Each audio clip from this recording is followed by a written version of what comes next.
Hey YouTube, I'm Lucky, and today I'm going to bring you a video where I want to actually do a comparison between the Taken King release and the exotics that came with the Taken King, comparative to Beyond Light, because I'm finding it a hard time to give Beyond Light a fair criticism without comparing it to past releases within the game. Now, I know that Bungie doesn't have quite as big a budget. Luke Smith actually mentioned this in a recent podcast, saying that without Activision, they don't have Vicarious Visions, the second studio, so they don't have as big of a budget and they don't have as much manpower. So I can definitely understand there being a small scale down, but it does seem a bit frustrating, and it's a bit crazy when you actually look at the comparison that I'm about to do when you compare the Taken King expansion to Beyond Light. So in the Taken King, we actually got the Suros regime returned to the game. It released with launch, but it returned to the game. It was updated and visually changed as well. So that would be comparable to, for example, in Beyond Light, we have the Hawk Moon is about to return, but No Time to Explain would be a perfect example of this compared to the Suros regime.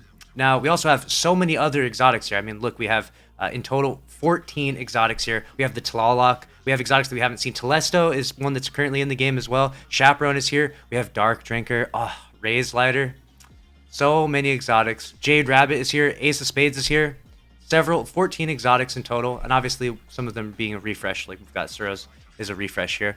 In terms of exotic weapons. And then we go to Beyond Light, and we've got the Salvation's Grip, the Lament, and then the Raid rocket launcher that's about to come out. I have a picture of the ornament here.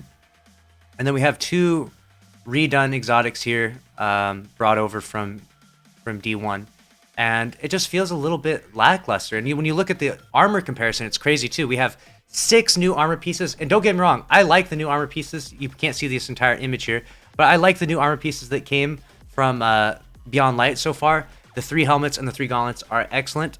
But if you look at the Taken King, oh my god, the difference is insane. Astrocyte Verse, Shinobu's Vow, Twilight Garrison, Dune Marchers. I mean, we won't even count these exotic class items, although I do like exotic class items. I would kind of like for that to return to the game. I don't know why, I just like it, but we won't really count that as much because it's not nearly as crazy. But so many new exotics. I mean, we've got 1, 2, 3, 4, 5, 6. We got 18 new exotics comparative to 6 now in the game. Now, obviously, Bungie's doing things in a more of like a drip feed, so that way things aren't too front loaded and we just get a ton of stuff right at the start and then have a big drought afterwards. And I like that model only if we got comparatively just as much exotics as we got in the Taken King, or at least maybe a small portion less. I mean, looking at this number of exotics is like drooling. Like, this is amazing.